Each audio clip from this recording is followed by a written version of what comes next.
I'm going to shift over here to just a short PowerPoint slide so you guys can see that. And while I'm doing that, boom, hopefully you can see that okay. Okay, great. Well, welcome everybody. Thank you for taking out some time here, and certainly thanks to Bucks County Community College, Owen, for putting this great event together.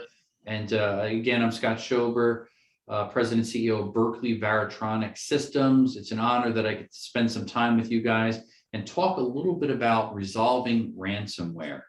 A couple of the key takeaways just to highlight in the beginning here. So these are standouts, things that you guys can look for. And again, if you have questions, not a problem at all. The last 10 minutes or so, I'm happy to entertain questions and do my best to answer them. So hold on to about 2:40 or so, and then Owen will throw those questions out to me. So what I'm going to cover today is how to spot a phishing attack.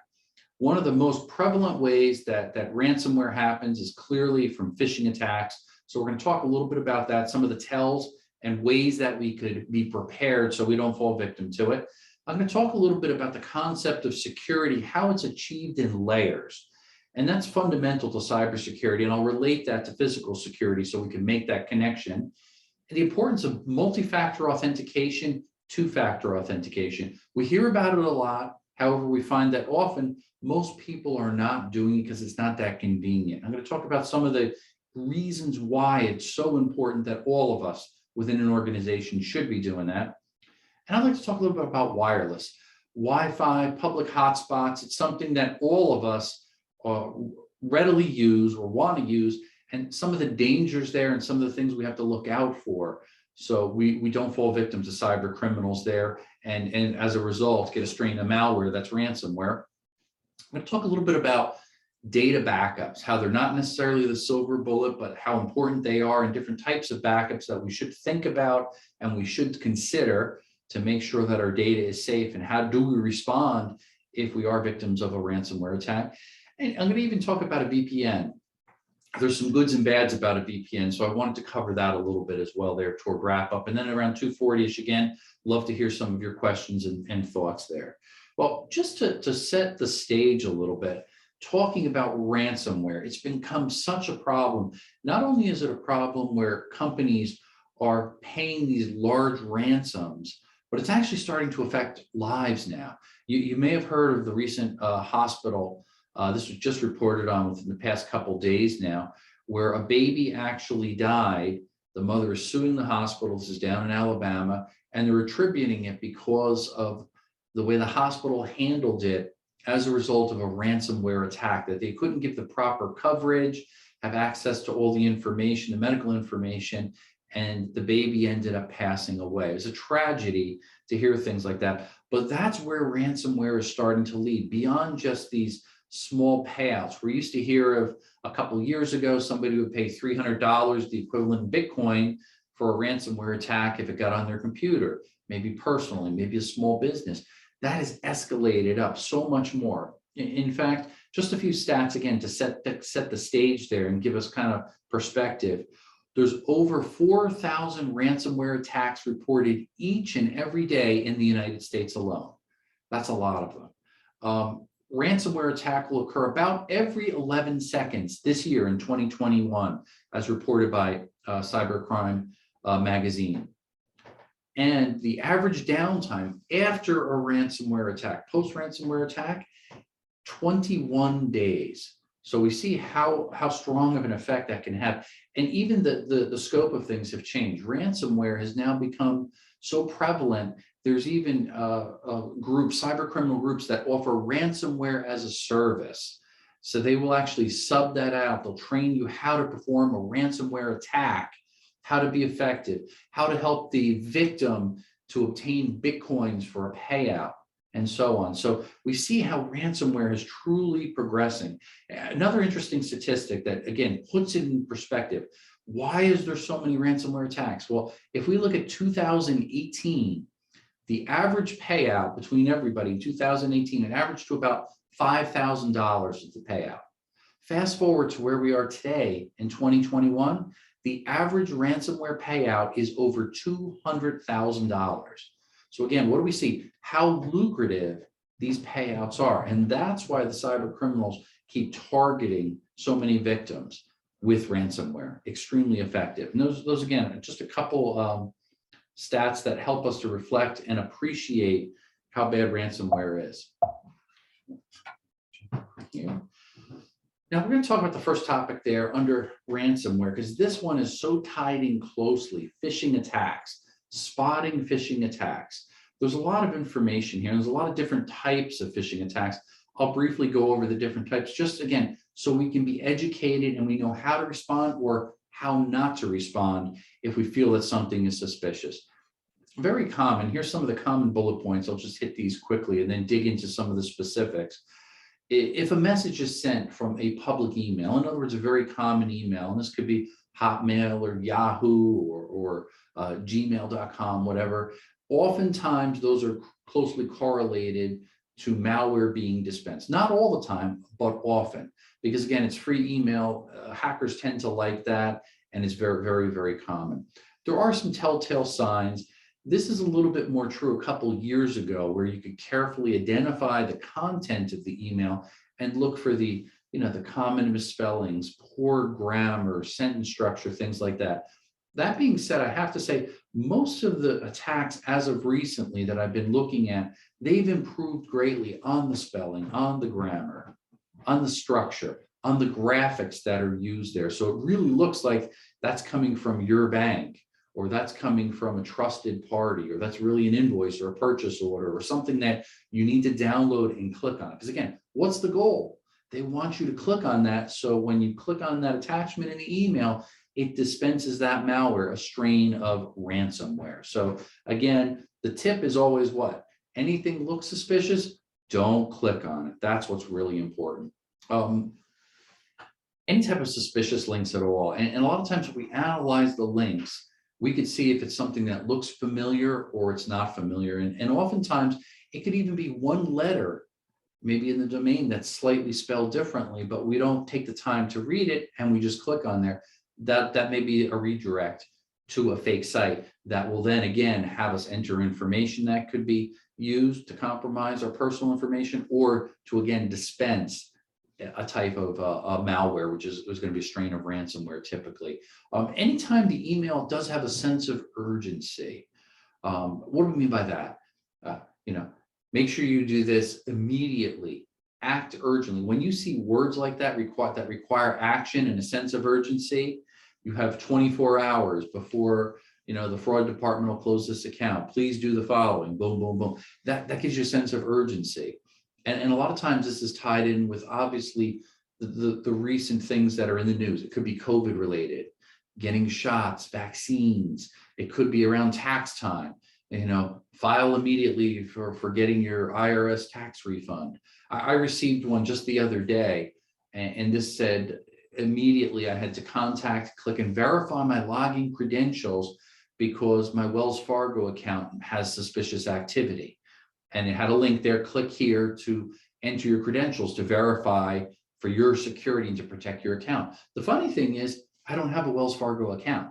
So we see the danger. These are mass emails, oftentimes sent out as spam. They want you to click on there. When you click on there, it may not even have anything to do with Wells Fargo. It probably doesn't. It's a cyber criminal that wants to download and launch different types of malware, most likely ransomware, because that's where they're getting their biggest payout. So again, what's the point that we want to remember? Don't be too quick to click. Take some time that we can analyze the email, that we can do a little bit of research. If you're not sure, what are some things that you can do? Practical things. You can always pick the phone up, call someone and say, hey, John, did you send me this email with an attachment in it? Send somebody a text. You could also initiate another email to see if they verify, but don't send it right back to that other email if it's a spoofed email. So again, a little bit of caution, a little bit of research does come into play. I take it the next step. I like to look in the actual raw header files in the email to see if it's a spoofed email, if it's from a legitimate source or not. So I can not just look at the content, also where the origin of it. Again, it takes a little bit more time if you're investigating this, but it's helpful to start to know and identify what is a fraudulent email versus a legitimate email. Now, there are a couple other types of variations. A phishing email we know is in a sense kind of a social engineering attack. They're trying to dupe us, fool us in to clicking on there, convince us with information. So what are they doing? Oftentimes they're going to look ahead. Maybe they're going to confirm that, yes, Scott has a bank account at this particular bank. So if our email is targeted and it looks like this bank with the graphics and everything else, he's more inclined to click because then he knows that's his bank. Where the example of the Wells Fargo, that wasn't a very good cyber criminal there because it was just sent out blindly to me as well as probably millions of other people in hopes that just one or two people would click. And most likely those would be people that have a Wells Fargo account, of course. That's what they're trying to do there. Now, there's some variations of it. I mentioned there toward the bottom right of the slide or bottom left of the slide, depends which perspective you're looking at, but you see phishing, which we just talked a lot about. There's a couple other, and phishing represents probably 90+% of the successful attacks right now where they're launching ransomware campaigns, but others are starting to creep up and we're starting to hear about them or mixes of different types. Vishing, that's what? That's voice phishing. It's a type of phishing attack that involves using what? A phone to trick the victims into handling or handing over some sensitive information. So it could be using, again, social media or social engineering techniques to fool us, but again, over the phone with the V there for vishing. Smishing, another kind of play on words there, but it's a type of phishing attack that tricks the unsuspecting users into handing over sensitive information again, but using fraudulent SMS messages. So if we get something that pops up on our smartphone, I've received a few of these, not a ton, but a few.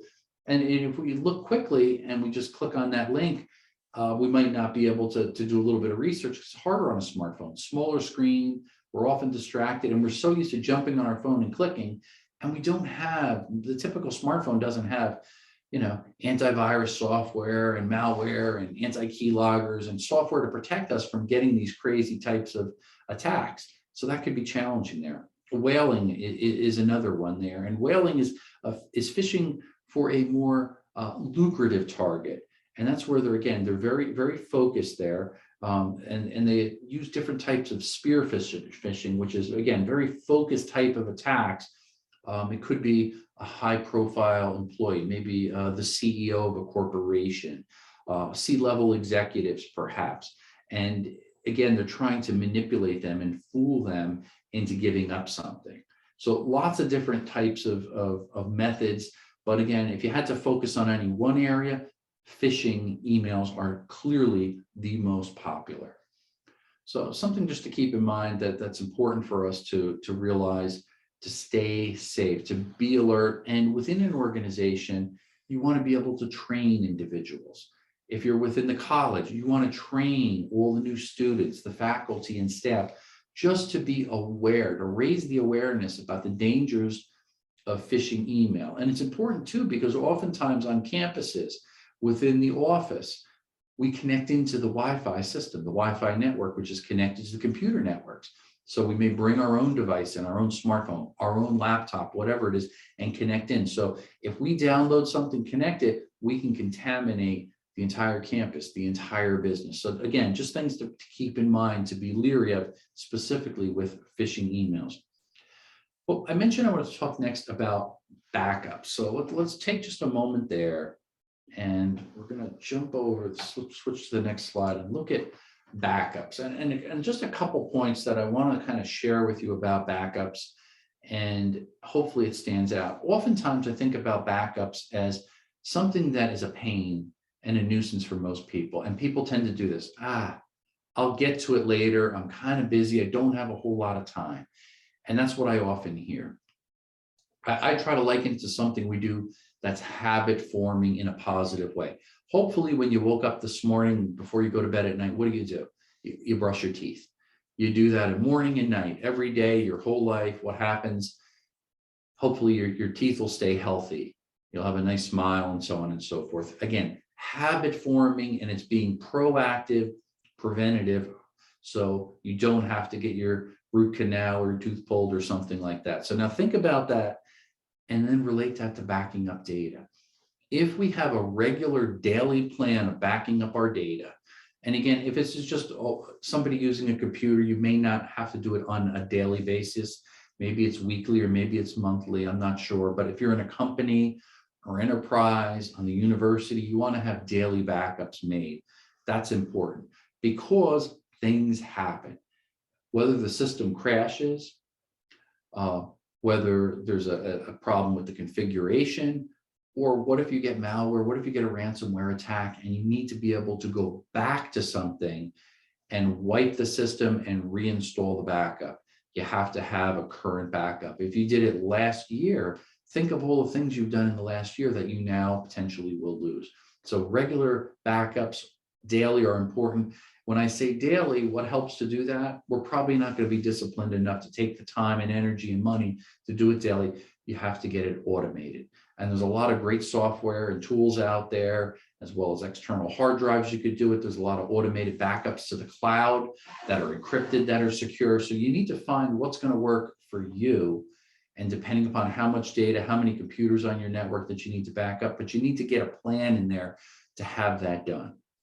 And it's important, there's different types of backups, but one that I recommend is what's called an immutable backup.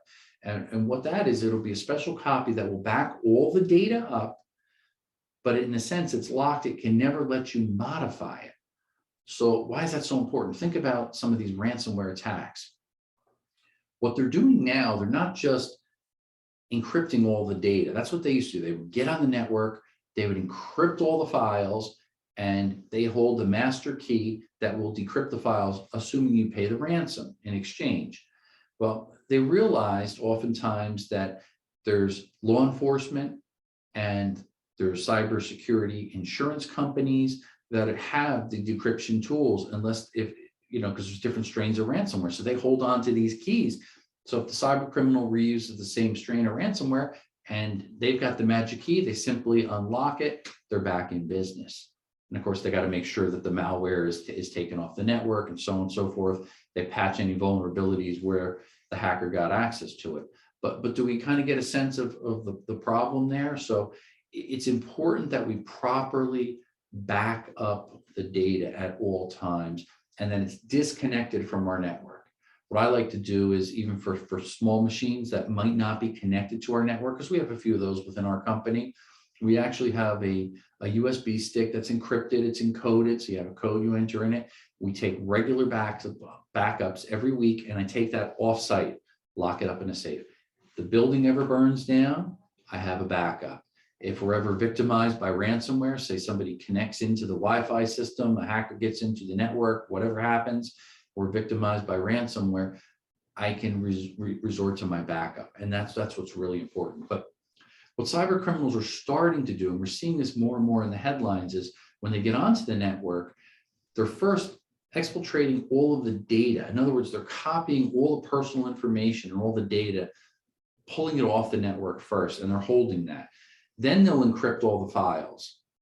And that way, if you don't pay the ransom, they do what's called double extortion. Now they're holding your data, and they say, hey, if you don't pay that ransom, and even in some cases, even if you do pay the ransom, they'll go back for a second time and extort you and say, by the way, we've got all this personal data. And it could be lots of things. Say it was a college compromised. It could be social security numbers, addresses, your grades, everything and anything associated to you as a student. They don't want that to get out there. So that double extortion can be powerful if they say, we're going to release 10,000 students' personal records out there in the dark web, unless you pay us this much money. So you see how it's progressing to become more and more dangerous. It's not just ransomware anymore. It's double extortion. And then in some cases, they've got what's called triple extortion and quadruple extortion. So there's 2, 3, 4 levels of information that they'll hold at different stages, again, asking for different payouts. So ransomware is definitely changing. So we need to do all we can to combat it. And that's why having these backups is so important. Having sometimes multiple spots that you keep them as well is also important, not just because if you have a fire, but you can resort to a backup quickly and get back in. And it's not that easy. If it's a large organization, it's not like you press a magic button and everything's wiped and you resort to your backup. Sometimes this takes days or weeks for large organizations to implement a backup properly. So you have to have policies and procedures in place, and you're better off working toward, if you're larger organizations, to an automated system to make it a lot easier. Now I want to shift gears slightly and talk about security and layers, because really fundamentally, when you have different layers of security in place, you will do much better. You will stay safe and you won't fall victim to a ransomware attack. Well, when we think about security, I like to share this point with everybody, and I share some of this comes from my book. All of us can relate if we have an apartment or a home, and we think about how do we go about keeping it secure. Well, we probably do more than just lock the front door. We have a deadbolt, we have a camera, we have an alarm system. All of these things do what? They deter a physical thief from breaking into our home. So that security in place, these layers of security, have the thief move on to a target down the street. The same is true in cybersecurity. So again, when we reflect upon the layers in cybersecurity, what are some of these layers? What are some of these important defenses that we can put up that will help us, that will prevent being victims? One of the most obvious things that oftentimes is the most forgotten, and I kind of laugh about this often, is a basic shredder. If you have a shredder, a document shredder for personal information, that's one of the first things that a would-be cyber thief may do. They may go through your garbage.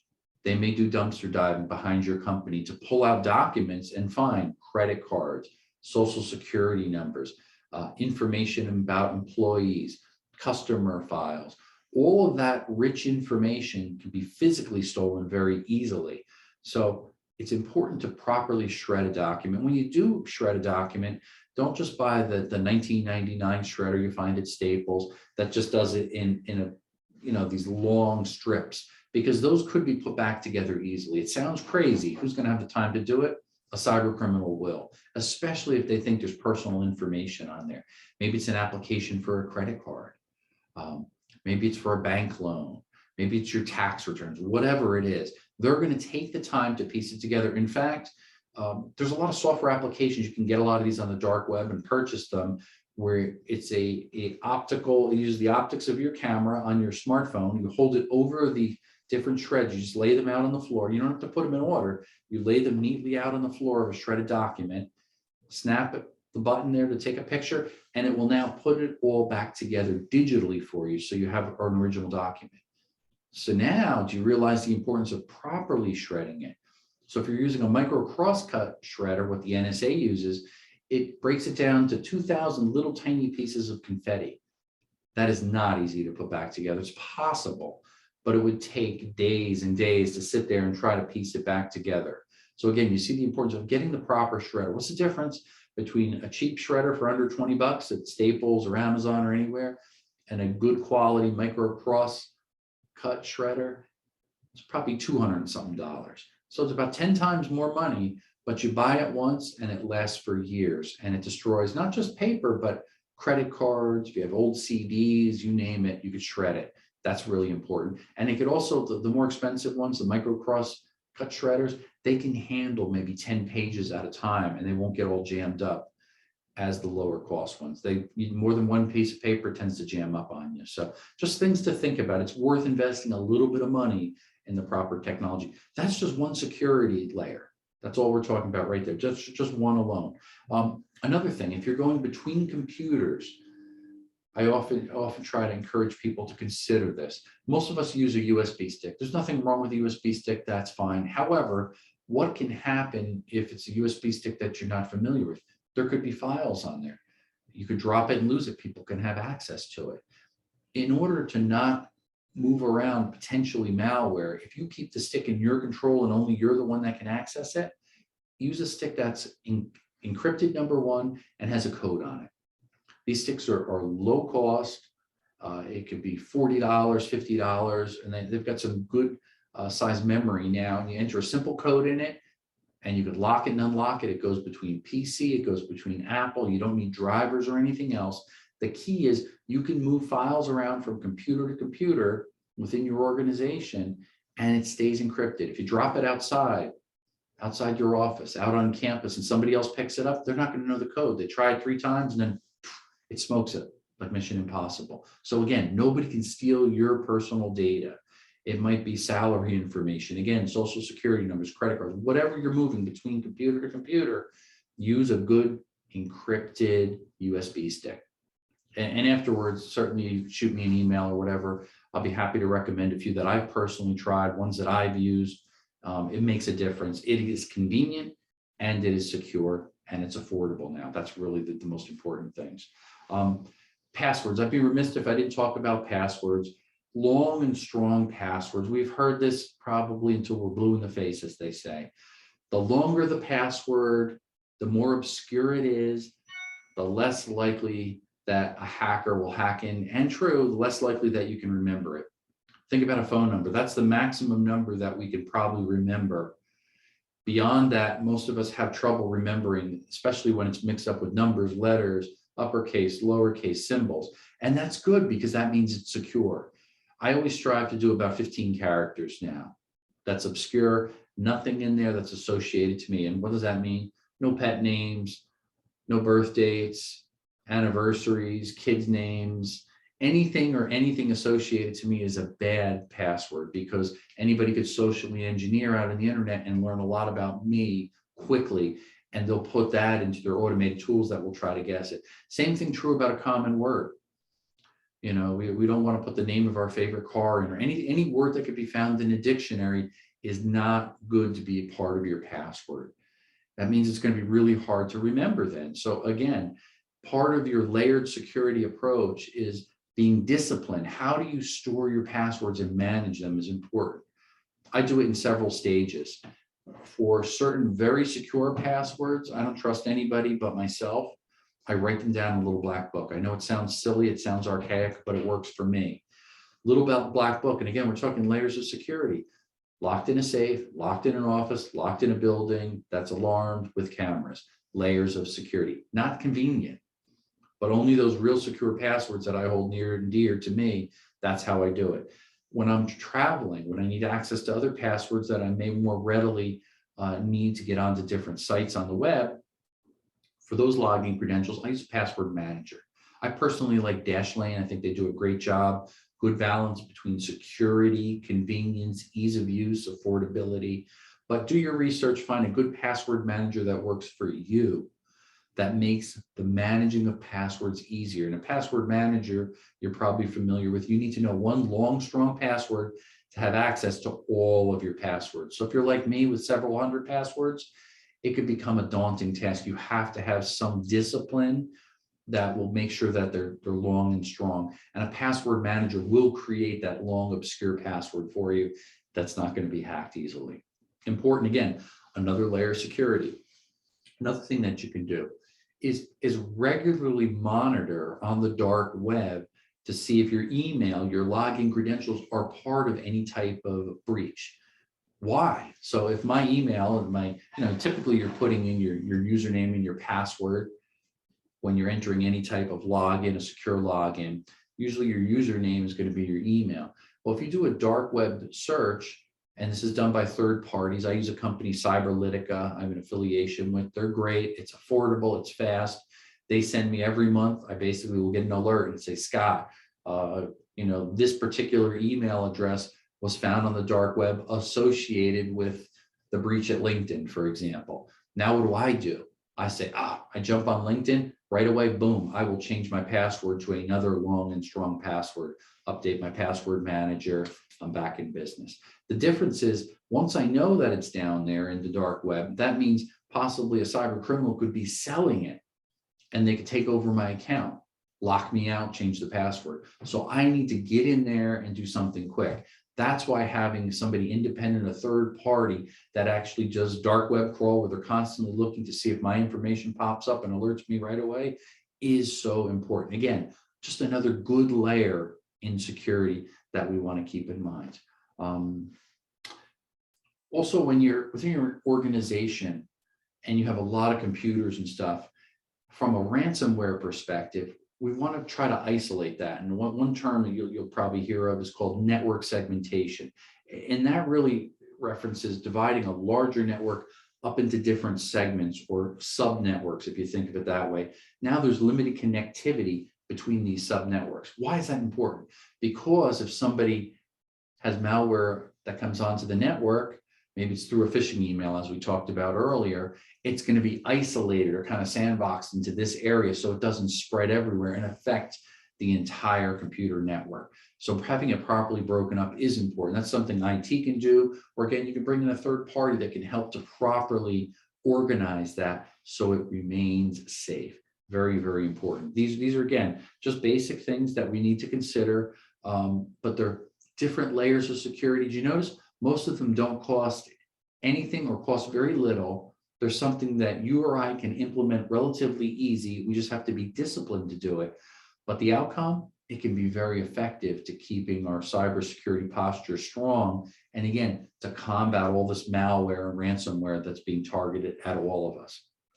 There's another very important layer I would like to talk about. And I touched on it just briefly there a second ago. And that is what?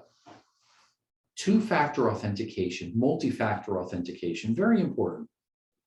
So the way that multi-factor, two-factor authentication works, as mentioned there, you can see it in the slide there, by verifying a second piece of information in addition to your password. So as I mentioned before, you might enter your email address, scott@bbsystems.com, my password 123, which we know is not that, but then having another piece of information there, a second piece of information, that's going to make it much more secure. And it's done in a lot of different ways, but something that authenticates me. It could be something as simple as a passcode that's sent to your text, right? It could be an email with another code. It could be a phone call that comes in with a code. Most of the time, these are one-time codes. Could that be intercepted by a hacker? Absolutely. It's possible, and it has been done. However, the vast majority of time, if you're using no multi-factor authentication versus using it, what are you going to see? You're going to be 10 times more safe using multi-factor authentication, because the chance that a cyber criminal could target, intercept, and do all that, it's not that likely. So definitely use multi-factor authentication. And briefly, I mentioned there just some tells to help us understand, what does it mean a little bit more? What does it tell us about multi-factor authentication? Well, the first thing there's something you know. What is something that you know?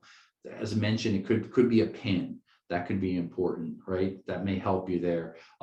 Answers to a security questions or something like that. Something that you have. That generally refers to a physical object. It could be a security token. It could be an ID card, perhaps. Anything like that, or something you are. That might be referring to something that's biometric, right? Maybe our iris, maybe our fingerprint. We're familiar probably if we have an iPhone with Apple Touch or the Apple Face Recognition. So these additional authenticators really help to give you that additional layer of security. That's what's important. When we implement that, we're so much more likely to stay secure. The problem is when we look out at how many people they're using Gmail and Yahoo Mail and Hotmail and all these others, all of which, by the way, offer multi-factor authentication. Apple's products with iCloud, Google, Facebook. Guess what? Multi-factor authentication is available on all those platforms for free. Most of the time, people don't use it. In fact, more than half the users that use those platforms are not using multi-factor authentication. Why? Convenience. They trade convenience for security. So it's good to try to ask yourself, am I willing to take an extra 10 seconds, 30 seconds to know that I'm logging in to check my email, for example, and it's secure? Yes, we should do that. Take the time to do it. It will pay off in the long run, so we're not victimized and being hacked, being compromised, having malware downloaded, having our account taken over, whatever the case may be. I talked about the importance of understanding Wi-Fi hotspots a little bit. Let's take just a moment to chat about that, because again, another area, we all are addicted to Wi-Fi, right? And especially with the high rates of the cellular data on our smart devices, where everybody's migrating away from computers to desktops, laptops, to the smartphone, because we can do everything. It's like a Swiss Army knife, right? I use my smartphone for everything. If I'm traveling, I want to look up an order, a purchase order, an Excel document, of course, send email, text, and even make a phone call, right? But that's how powerful our smartphones are. When we walk around with our smartphones and we connect into an open Wi-Fi hotspot, what are we victims of? Well, a lot of things can happen. First of all, usually there's a trade-off. Maybe Starbucks, for example, we go to get a cup of coffee and we see free Wi-Fi. What are we trading? It could be that they're going to push ads in front of us or notifications. It could be that they're going to track our behavior, how long we stayed in Starbucks, and make a corollary or metadata, data about data. So they're not going to say it's Scott Schober, but it's going to be, XYZ123 that's associated to me and what I purchased, how long I stayed, how long I was on the internet, what sites I visited. That information could then be sold, correlated, everything, again, a profile about my metadata. Very valuable to advertisers. So again, it's often over free Wi-Fi hotspots, they're trading that, they're selling our information of usage. So we are giving up something, we're giving up privacy in trade for free Wi-Fi usage. You may say that's okay. Well, keep in mind, there are other types of attacks that could be done. So again, if I go down to my local coffee shop or library or wherever I'm using that free Wi-Fi hotspot that's open to the public, the SSID is being broadcast out to everyone, it could be unencrypted. How do you know? Can you check? Can you ask them? Can you trust them? There could be a man-in-the-middle attack. In other words, somebody could easily plug in a access point that you could buy at Best Buy. They could set it up and put the same SSID. If it's Johnny's Coffee Shop and they broadcast Johnny's Coffee Shop free Wi-Fi, and you go to Johnny's Coffee Shop, but that's really not their access point. It's the guy in the wall behind there or the guy out in the car that plugged the access point, and now suddenly your phone associates it to it. Guess what? All of your traffic is being routed through this access point. We don't know it. It's considered a man-in-the-middle attack. So all that content that's being sent, and again, if it's not encrypted, could easily be compromised from our smartphone. Things we're downloading, emails, things we're sending, maybe we go visit our banking site, our 401k, buy or sell a stock, who knows? That's where the risks are, the unknown. And of course, there's more sinister purposes. Somebody's eavesdropping, they're sniffing packets, they're stealing things, or to our point, talking about ransomware. It's a great conduit to actually launch ransomware attacks, targeting people's smartphones. That's the future, not just targeting our desktop, our laptop, but our smartphones with ransomware attacks to take over and hold our phone hostage. Very, very scary. And then also another point there, just session hijacking, which they could easily do. And a lot of times it's just a redirect to the false sites. They take over. And now again, you're entering in on your phone, your laptop, whatever, through this conduit of free Wi-Fi. And they're collecting your personal information, your banking information, your social security number, and downloading malware to really nail you later on. Sometimes these things happen, but we don't see the results of it a week or two or a month later. And then we're wondering, how in the world did this ransomware get on my phone? How in the world did this particular strain of malware get here? I have no idea. And that's because we connect in through free Wi-Fi hotspots. What do you do instead? A lot of people ask me that. Well, where I can control it, my home Wi-Fi, I can set it for WPA2, WPA3 encryption. I can prevent it from broadcasting my ID. I can control the password to make it long and strong and not give that out to visitors. So it's in my controls. But if I'm traveling, I often will do is take my smartphone and I use this as a hotspot. So a 4G, 5G cellular WAN wide area network connection is very secure, hard to crack, possible but hard. Now I become the hotspot and I'm hosting it like I'm an access point in a sense to my notebook. So now I could be on with my notebook at a particular spot, sitting down, typing, and I'm talking through my phone. And again, I'm controlling that long, strong password. I'm enabling encryption. I'm not broadcasting my ID. Again, I'm controlling the security to keep it safe. That's what's very, very important there. And finally, I wanted to touch on another point just to keep in mind. I'm starting to hear more people use VPNs, virtual private network.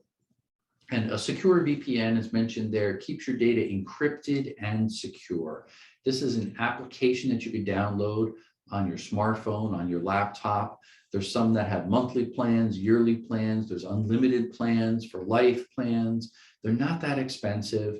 But there are a few telltale signs for a VPN. The one thing I always ask people is, are you using a VPN? And if they say yes, I ask them quickly, what does it cost? And if they say, oh, no, I use a free VPN, I say, stop. Why? Again, if it's free, oftentimes you're trading something. What are you trading for when you're getting a free VPN?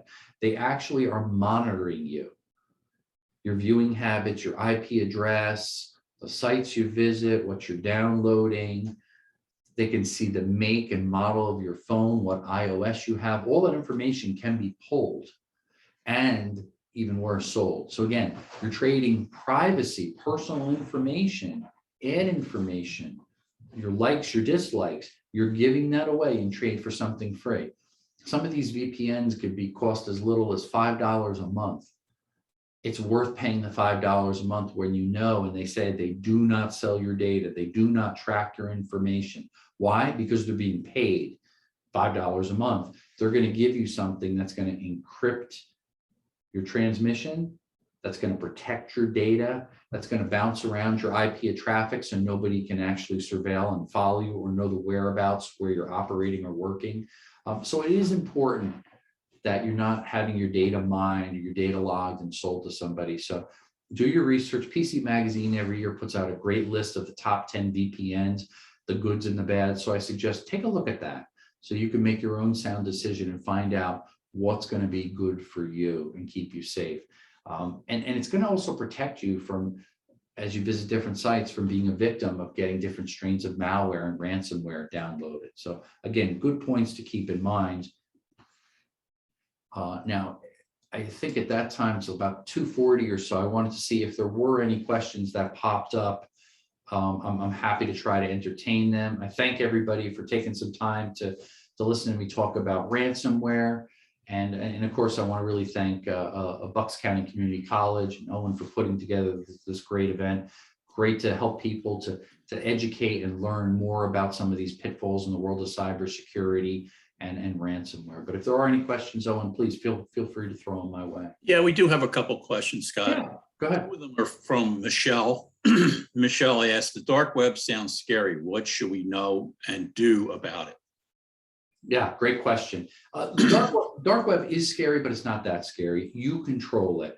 I do a lot of presentations. In fact, I'm doing one next week on IEEE TV, demystifying the dark web, and I'm going to dive into that fully. But maybe at a short blurb of what the dark web is. We all work up here at the surface web. It represents 4.5 billion websites. So when we do a Google search or whatever, it's all indexed. So we know exactly where we're going, and it all can navigate through the internet clearly. That represents about 2/10 of the entire internet. So what is that telling us? Here's the surface web, this tiny little part where we all work. The deep web is underneath here, and the bottom of that is the dark web. That's about 10 to 12,000 different websites, plus or minus. And a lot of those sites, unfortunately, they're unindexed. So there's no easy way to do a search and find out where they are. You have to know the specific address that you would enter into your browser. You wouldn't use a typical browser like Internet Explorer, Safari, or anything like that, but rather you have to use what's called the Tor. It's an onion router, a specific browser, because the way the dark web works is they've got different servers and proxies and routes the information all around this IP address here. So it looks like I'm in India today. Now I'm in Texas. Now I'm down in Florida.